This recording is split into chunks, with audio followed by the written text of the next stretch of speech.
부분이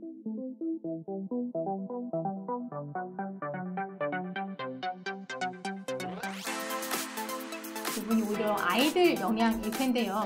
제가 아이들 영양에서 꼭 얘기해드리고 싶은 얘기가 바로 이건데, 자, 여러분들 그 아이들 면역 영양제를 주로 언제쯤 구매를 하세요?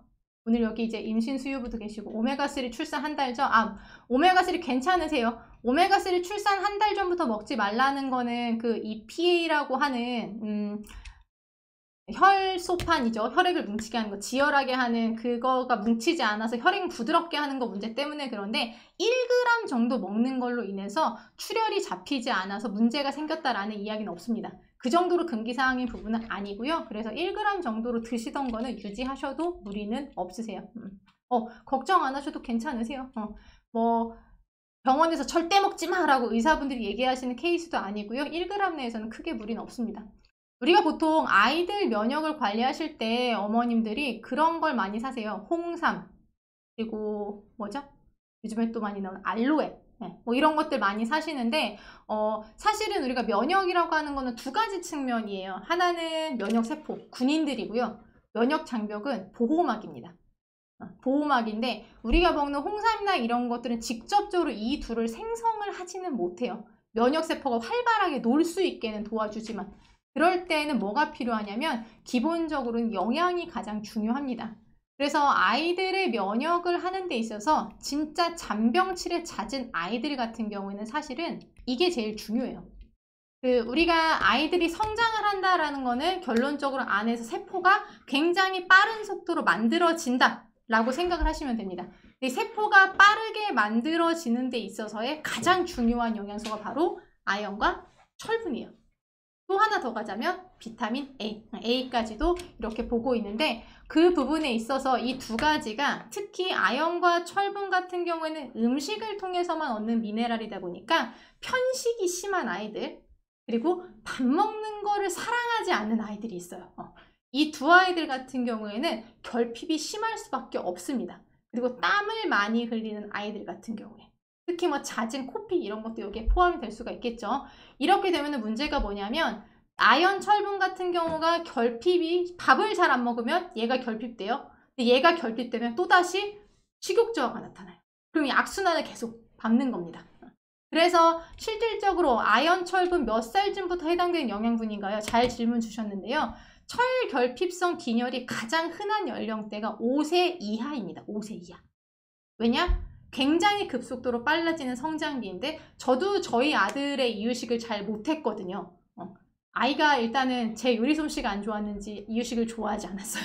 그래서 거의 한 5개월, 6개월부터는 그냥 어린이집 선생님조차도 그냥 밥에 이렇게 말아서 먹일게요 라고 적당히 말할 정도로 이유식을 완전히 못한 케이스다 보니까 이 식습관을 잘 못 잡았는데요. 그래서 좀 걱정인데 저희 애 같은 경우는 다행히 어릴 땐 좀 많이 먹어서 통통해서 무리가 없었습니다. 근데 이제 한 2세에서 3세 넘어가는 와중에 다른 아이들하고 비교했을 때 열심히 논 다음에 좀 쓰러져서 잔다. 이런 타입의 친구들이거나 아니면 좀 짜증나고 예민함이 심하다. 이런 친구들 같은 경우에는 아연과 철분은 그 연령대에 어디에 맞게 권장 섭취량 혹은 상한 섭취량 아래쪽으로 챙겨주시는 게 좋아요. 일단은 권장 섭취량과 상한 섭취량에 대해서 조금 말씀을 드리면 이 페이지를 보는 게 낫겠네요. 자, 권장 섭취량이라고 하는 거는 건강한 아이들을 대상으로 해서 이 아이의 건강이 유지되는 데 필요한 양입니다. 그렇죠?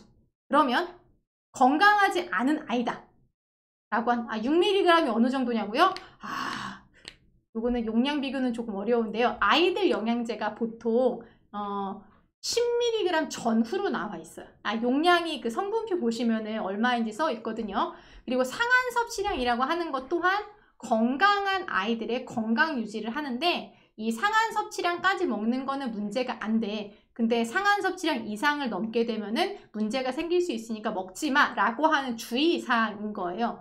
그러다 보니까 건강하지 않은, 즉 이미 빈혈이 발생한 아이들 같은 경우에는 빈혈을 치료하기 위해서는 아이들이라도 100mg의 철분을 먹이는 경우가 있어요.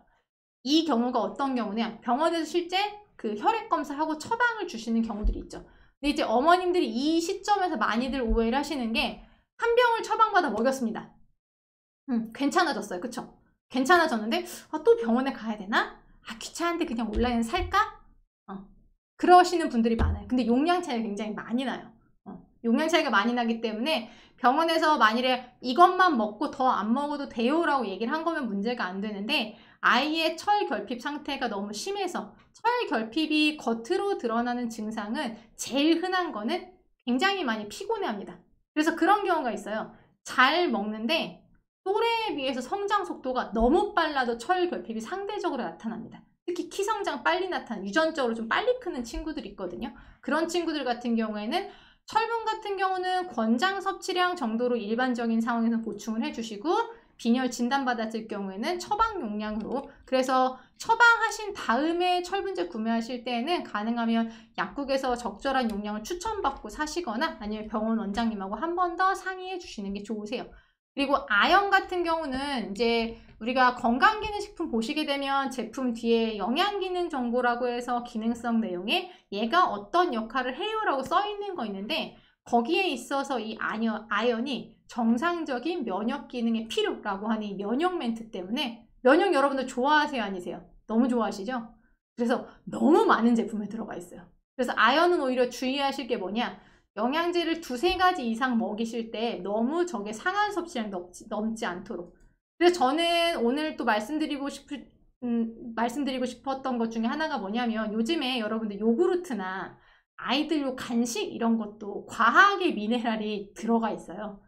그래서 영양제를 먹이시는 분들이라면 굳이 아이들 간식을 구매하실 때에는 굳이 뭐 영양 강화를 굳이 선택하실 필요는 없으세요.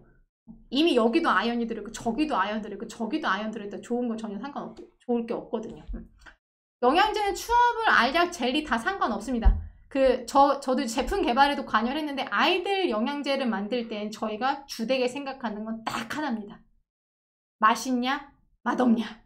왜? 아이들은 맛없는 걸 절대 먹지 않거든요. 그래서 1번은 아이가 먹는 거. 저희 아이 같은 경우는 아기 때부터, 그러니까 7살, 8살 때부터도 가루형 영양제를 절대 먹지 않았고 젤리도 웬만한 건 먹지 않았고 추어물도 진짜 잘 안 먹었어요. 그래서 저희 아이 같은 경우는 8살부터도 그냥 저는 정제로 먹였습니다. 그래서 최대한 작은 정제를 찾느라고 조금 어려웠었는데 그래서 전혀 상관없으니까 그 함량 필요한 거 찾고 그리고 아이가 좋아하는 제형으로 찾아주시면 될 것 같아요. 신생아는 신생아 같은 경우는 사실은 굳이 아연 철분을 먹이실 필요는 없으세요. 이제 아연 같은 경우에는 워낙에 미량 미네랄이고 그리고 이미 특히 분유를 먹는 친구들 같은 경우에는요. 이미 분유에 미네랄이 다 들어가 있거든요. 그래서 그 단계에서 고려하실 건 아니고 이유식을 시작하는 이후에 상황부터 먹이면 돼요. 맞아요. 가루 싫어하는 친구들이 있어요. 저도 먹이기 힘들어서 그냥 저는 최대한 작은 캡슐 찾아서 먹였던 기억이 있어요. 그리고 씹어먹는 유산균 같은 것도 있거든요. 그런 걸로 하셔도 괜찮으실 것 같아요. 그리고 그래서 요거는 이제 감기를 너무 자주 앓는다 라고 했을 때 보통 어머님들이 프로바이오틱스를 언제 사세요? 감기 걸리면 사시죠. 사실 여러분들이 프로바이오틱스를 먹여서 프로바이오틱스는 여러분들 면역 세포를 교육시키는 선생님이라고 생각하시면 가장 쉬우세요. 장에서 면역 세포가 자라서 이렇게 움직이는 거기 때문에 그러다 보니까 여러분들이 프로바이오틱스를 먹여서 우리 아이가 감기에 덜 걸렸으면 좋겠다 원하신다면 최소 3개월 이상 먹이셔야 됩니다. 쉽게 말하면 12월에 감기에 덜 걸렸으면 좋겠어. 자, 여기서 그리고 핵심 포인트, 프로바이오틱스 먹는다고 여러분 감기에 안 걸리지 않아요. 그런데 덜 아파요. 열 나던 게 덜 나거나 일주일 앓을 거를 뭐 한 하루 이틀도 여러분 굉장히 큽니다. 실제로 프로바이오틱스 감기 관련 연구 보면요. 대부분 다 하루 정도 차이예요. 그래서 엄마를 덜 힘들게 하는 개념으로 생각하시면 돼요. 덜 아프다. 안 아프지 않아요, 여러분. 근데 덜 아픈 건 확실해요. 그럼 이미 당장 감기에 걸렸을 때 중요한 건 뭐냐? 비타민, 미네랄입니다. 당장 지금 회복을 하는 데 있어서는 아이가 잘 먹어야 되는데 감기에 걸리면 콧물약 먹이면 입도 마르고 막 입맛도 없고 어른도 그런데 아이들은 오죽하겠어요. 그래서 애들이 안 먹어요. 그럼 회복도 잘 안 되고 하기 때문에 지금 당장 감기에 걸리고 그리고 여러분 엄마 특성도 있어요. 저도 이제 아이 영양제, 저희 집에서 저는 제 영양제는 제가 굉장히 잘 챙겨 먹는데 남편과 아들까지 먹이는 거 솔직히 귀찮거든요. 왜? 계속 잔소리해야 돼요. 그러니까 여러분들이 내가 어떤 스타일인가에 따라서도 영양제 선택은 다르게 하시면 돼요. 어떻게? 내가 꾸준히 먹일 자신이 있다 라고 한다면 장기 영양제로 선택하시고요. 그게 아니신 거면 그냥 나는 애가 감기 걸렸을 때 빨리빨리 낫게 하고 싶어, 여기에 조금 더 집중을 하고 싶어 라고 한다면 그때그때 필요한 종합 비타민 같은 경우에 한 2달 정도만 먹이더라도 환절기에만 먹여도 애들이 덜 아파요. 덜 아파. 그쵸, 신랑이 건강해야 가정이 어쨌든 평안한데 영양제를 그렇게 챙겨줘도 왜 그렇게 할 말이 많지만 여기까지만. 자, 다음에 마지막 가장 관심 많으신 얘기일 텐데 키입니다. 키, 칼슘. 자, 해외 유명한 성장 영양제도 핵심 성분은 다 칼슘입니다. 근데 좀 신비로울 정도로 해외 같은 경우는 칼슘 양이 권장 섭취랑 훨씬 더 높게 들어있는데요. 칼슘에 대한 아이들 성장과 관련한 것에 대한 전문가 의견은 지금 질문 2가지로 정리되어 있는 겁니다. 첫 번째, 칼슘을 많이 먹으면 키가 무작정 클까요? 그렇지는 않아요. 어쨌든 키에서 가장 중요한 건 여러분 유전이 매우 큰 부분을 차지하고 있고, 그리고 2번째 많이들 놓치시는 건데 노는 겁니다. 노는 거, 뛰어노는 거. 키가 크려면 여러분 그 점핑 시키는 것도 아시죠? 이렇게 어른 성인도 마찬가지로 뼈가 튼튼하려면 이렇게 콩콩 해야 돼요. 그래야 이게 뼈가 만들어지는 세포가 작을 때마다 커요. 거기에 도움을 주는 거고, 그런데 많이 먹는다고 이 이상을 크진 않지만 적게 먹게 되면 아이가 클 수 있는 만큼 크지 못한다고 합니다. 이게 영양이 관여하는 부분입니다. 그래서 칼슘 같은 경우에는 이렇게 생각하시면 돼요. 우리 아이는 우유를 너무 좋아해요 해서 하루에 1~2번 정도 매일입니다. 매일 유제품을 1~2번 먹는다 라고 한다면 칼슘제 안 먹이셔도 돼요. 근데 그게 아닌 거면 칼슘제를 한 200에서 400mg 정도 보충을 해 주시는 게 아이가 일반적인 음식 통해서도 칼슘을 얻거든요. 그거에 플러스 알파해서 아이의 권장 섭취량을 챙기는 데 도움을 줄 수가 있습니다. 그리고 혹시나 변비가 아이가 있다. 저희 아들은 이제 변비 때문에 저는 많이 고생한 케이스인데, 변비와 칼슘을 한 번에 해결할 수 있는 좋은 제품은 여러분들 익히 다 아시는 쾌변 요구르트 있어요. 마트에서 파는 거. 그거 먹이시게 되면 거기도 칼슘이 충분히 들어있거든요. 그거 사용하시면 될 것 같고요. 만일 칼슘제도 안 되고 우유도 안 된다라고 한다면 못하더라도 비타민 D는 챙겨주시는 게 비타민 D가 칼슘 흡수를 늘리기 때문에 그 부분에 있어서 도와주시면 될 것 같아요. 맞아요. 노는 게 제일 좋아요. 사실은 노는 게 아이들한테 가장 좋고, 그 현재 나와 있는 키성장 영양제라고 말하는 것들 같은 경우에는 우리가 이제 키를 1등부터 100등까지 나열을 했을 때 뒤에서 25등까지는 그래도 어느 정도 도움을 준다. 어느 정도 여러분들 아시겠지만 10cm 이런 거 아니에요. 10cm 이런 거 아니고 연구자료 실제 보더라도 한 3에서 굉장히 적은 센치긴 한데 그래도 안 먹는 것보다 낫다 정도로 말씀을 드릴 수가 있는데, 이것도 1년치 사실 필요 없습니다. 3개월 먹여보시고, 그 아이들이 일단 잘 크려면요 무조건 잘 먹어야 돼요.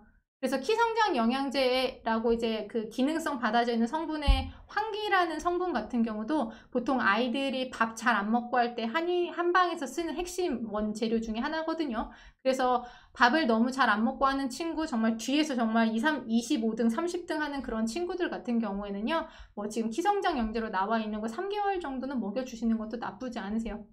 그리고 고양이가 뭘 눌렀나요? 4557일? 네. 그래서 정리를 해보자면 우리가 이제 영양이라고 하는 건요, 기본은 내가 잘 먹지 못하면 보충을 하는 게 좋습니다. 특히 아이들 같은 경우는. 그리고 놓치지 말으셔야 될 거는 수유 중에, 임신 중에만 건강 챙기지 마시고 아이들 낳으시고 난 다음에도, 우리 지금 아이만 키우고 끝날 거 아니잖아요. 우리 앞으로 우리 삶도 열심히 살아야 되잖아요. 그래서 저는 여러분들이 조금 더 건강하고 행복한 생활을 하실 수 있는데 오늘의 강의가 좀 도움이 됐으면 좋겠습니다. 너무 긴 시간 들어주셔서 감사하고요. 그 1부는 여기서 마치고 저희 잠시 쉬었다가 광고 보시고 2부에서 다른 분이 출연하실 거고요. 저는 나중에 기회가 되면 또 뵙도록 하겠습니다. 오늘 너무 말이 빨라서 죄송했어요. 수고하셨습니다. 나중에 봬요.